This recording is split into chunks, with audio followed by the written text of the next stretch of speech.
Hello दोस्तों, मैं सुशील एक बार फिर आपका स्वागत करता हूं आपके अपने YouTube channel the rapid classes for physics में।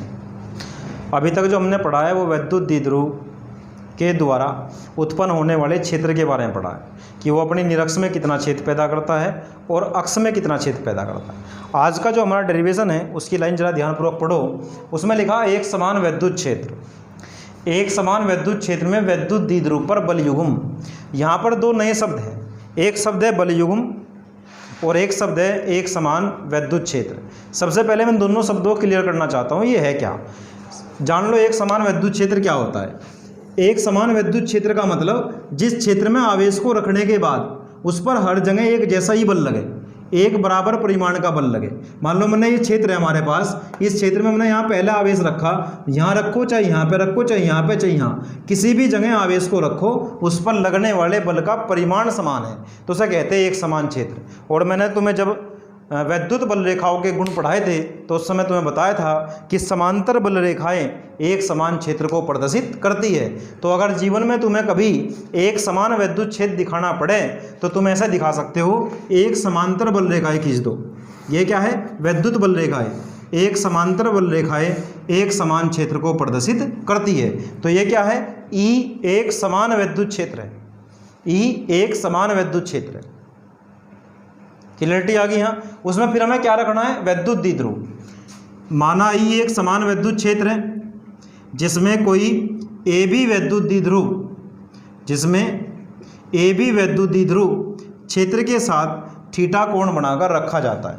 माना ई एक समान वैद्युत क्षेत्र है जिसके अंदर ए बी नाम का वैद्युत द्विध्रुव क्षेत्र की दिशा से थीटा कोण बनाकर रखा जाता है।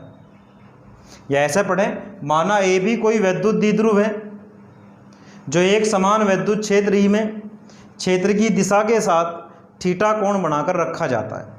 माना ए भी कोई वैद्युत द्विध्रुव है, माना ए भी कोई वैद्युत द्विध्रुव है, माना ए भी कोई वैद्युत द्विध्रुव है, वैद्युत द्विध्रुव है जो एक समान वैद्युत क्षेत्र ई में क्षेत्र की दिशा के साथ थीटा कोण बनाकर रखा जाता है। थीटा कोण बनाकर रखा जाता है। सब बच्चे ध्यानपूर्वक सुनेंगे। हुआ क्या, हमारे पास एक वैद्युत द्विध्रुव है। इस वैद्युत द्विध्रुव को मैंने जैसे ही क्षेत्र में रखा तो ये वैद्युत द्विध्रुव घूमने के बाद ऐसा हो गया। एक बार दोबारा सुनो। मान लो हमारे पास कोई वैद्युत द्विध्रुव है और वैद्युत द्विध्रुव को जैसे ही क्षेत्र के अंदर रखते हैं तो वो घूमना शुरू हो जाता है। और कब तक घूमता है? जब तक वो क्षेत्र की दिशा में ना आ जाए। हमने ऐसा प्रैक्टिकली करा।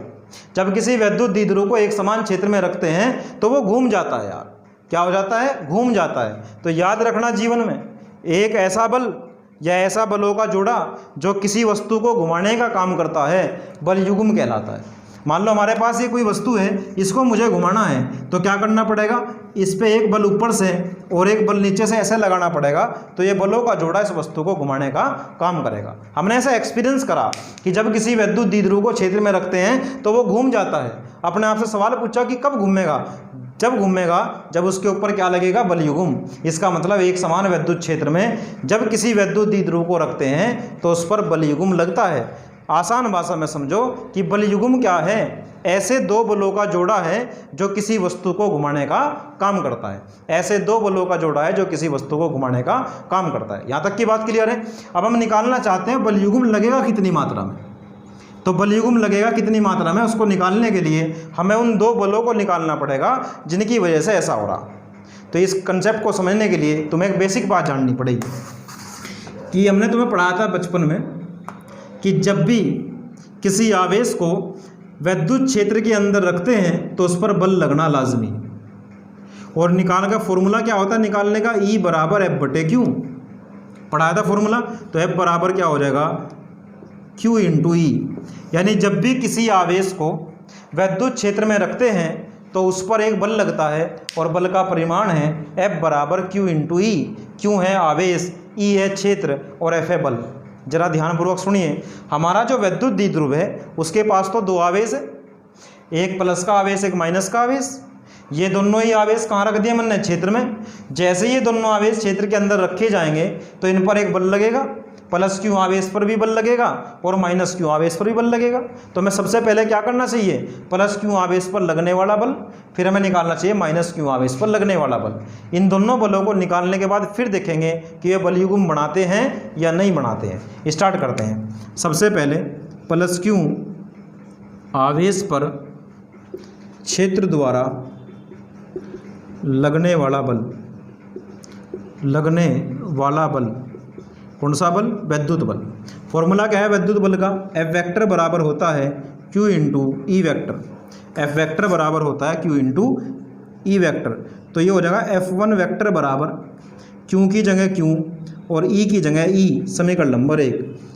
F1 वेक्टर बराबर क्यू ई। अब दिशा निकालनी पड़ेगी। ये कैसा है? प्लस का आवेश।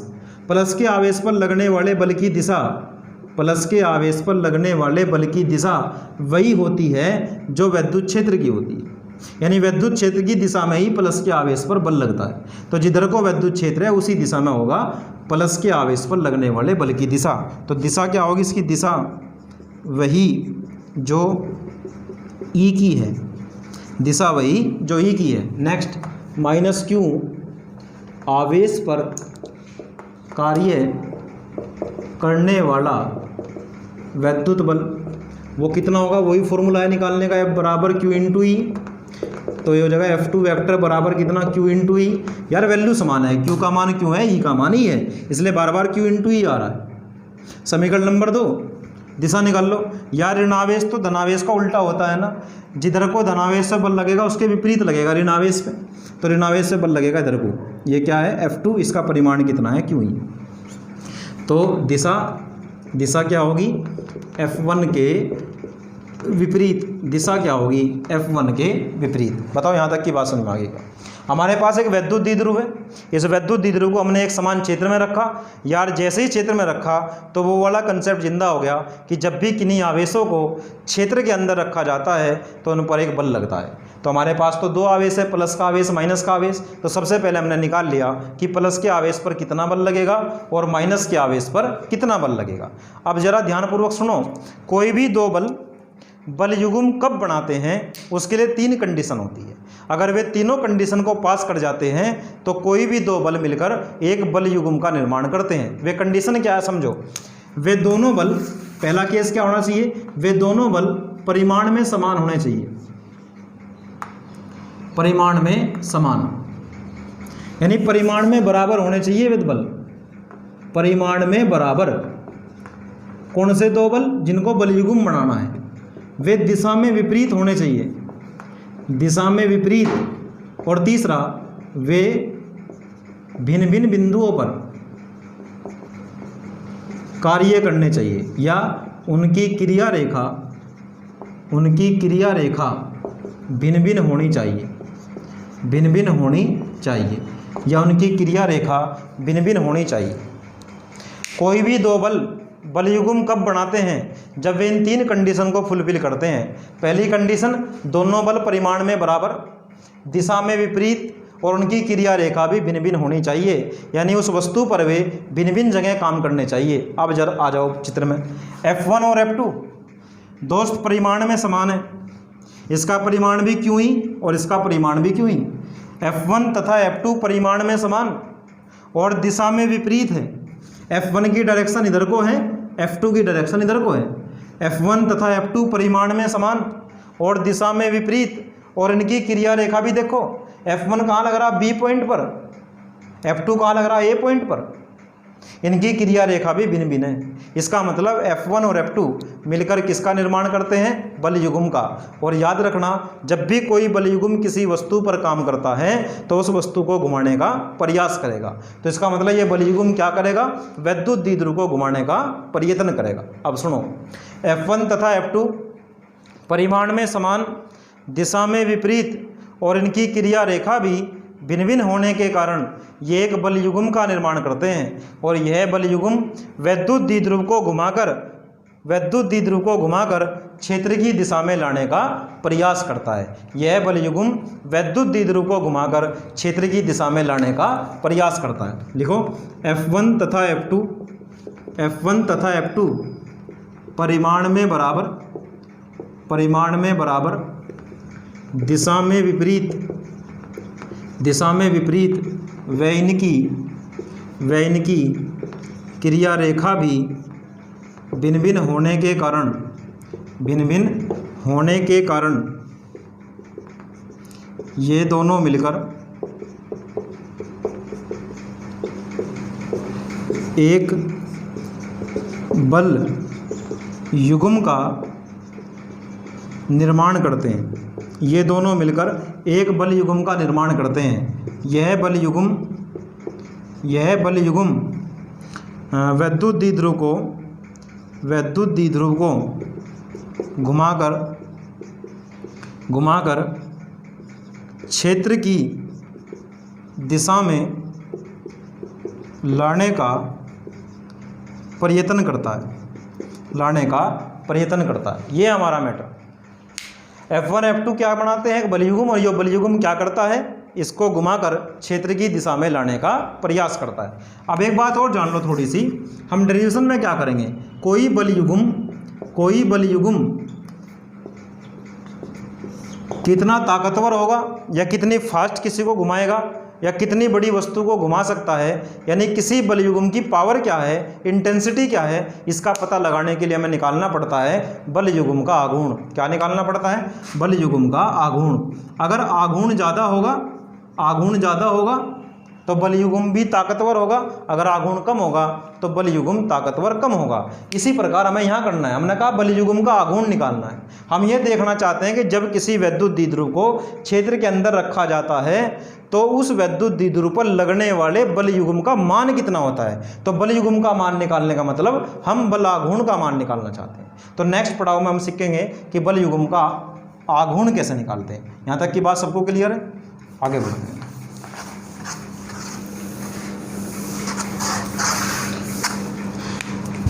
AB पर कार्य करने वाले बल युग्म का आघूर्ण टो बराबर होता है एक बल गुणा दोनों बलों के बीच की लंबवत दूरी। ये फॉर्मूला याद कर लो दोस्त। एक बल तथा दोनों बलों के बीच की लंबवत दूरी। जैसे मान लो हमारे पास ये है, एक बल हमारे पास कितना है 5, दूसरा बल भी हमारे पास कितना है 5, इनके बीच की लंबवत दूरी कितनी है 2। तो टो बराबर क्या होगा? कोई भी एक बल ले लो, 5 ले लिया, इनके बीच की लंबवत दूरी कितनी है 2, तो 5 दूनी 10। इस प्रकार निकालता है। लेकिन हमारे यहाँ तो 5 10 नहीं है ना, हमारे यहाँ तो क्यू और क्यू ही है, एक क्यू ही रहा, एक क्यू ही रहा। तो हमारा फॉर्मूला क्या होगा? टो बराबर एक बल, दोनों बल परिमाण में समान है, पहले ही क्लियर कर चुके। तो कोई भी एक बल ले लो, पहला बल कितना है क्यू ही, गुणा दोनों के बीच की लंबवत दूरी। तो जरा ध्यानपूर्वक सुनो, ये वैद्युत द्विध्रुव है, इसकी लंबाई 12 होती है। दोनों बलों के बीच की लंबवत दूरी लेनी है। ये वाली जो दूरी है ना, तिरछी दूरी है, लंबवत दूरी नहीं है। तो लंबवत दूरी निकालने का तरीका क्या होगा कि इस वाले पॉइंट से सामने वाली भुजा पर लंब डाल दो, तो ये 90 डिग्री का कोण बन गया। तो ये जो दूरी है, इस पॉइंट का नाम कुछ दे दो, मान लो डी है, इस पॉइंट का नाम डी है। तो ये जो दूरी है यहाँ से यहाँ तक की, यहाँ से यहाँ तक की जो दूरी है, उस दूरी का नाम है लंबवत दूरी। यानी लंबवत दूरी कितनी है हमारे चित्र में? BC, B से लेके C। ध्यानपूर्वक देखो, ये F1 ये F2, दोनों बलों के बीच की दूरी, लंबवत दूरी तो नहीं है, तिरछी दूरी है। लंबवत निकालने का तरीका क्या है? B पॉइंट से सामने वाली भुजा पर लंब डाल लो, तो जो ये निकल के आएगा BC, ये BC हमारा क्या होगा? लंबवत दूरी होगी। अब हमें क्या करना पड़ेगा? किसी तरीके से BC का मान निकालना पड़ेगा। तो हम चित्र से निकाल लेंगे। चित्र से ये ट्रायंगल पकड़ लो, ये वाला क्या ट्रायंगल है, जरा ध्यानपूर्वक देखो। यहाँ लिखा A पॉइंट, यहाँ लिखा C पॉइंट, यहाँ लिखा B पॉइंट। इस दूरी का नाम कितना है L, इस कोण का नाम कितना है थीटा। हमें निकालना है BC। अगर समकोण त्रिभुज है ये, तो ये क्या होता है? आधार, ये क्या होता है? लंब, और ये क्या होता है कर्ण। इसमें साइन थीटा लगा दो, साइन थीटा बराबर लंब बटे कर्ण। मुझे कैसे पता लगा साइन थीटा लगाना है, क्योंकि ये तो लंब है, ये कर्ण है। लंब और कर्ण को जो डील करता है वो साइन थीटा होता है। मैं यहाँ टेन थीटा नहीं लगा सकता, क्योंकि टेन थीटा तो लंब बटे आधार होता है। क्लियरिटी आ रही कि नहीं आ रही? तो साइन थीटा की जगह साइन थीटा। लंब कितना है BC, कर्ण कितना है, कर्ण है 2L। तो BC की वैल्यू कितनी आ गई दोस्त, BC बराबर 2L साइन थीटा। BC बराबर कितना आ गया 2L साइन थीटा।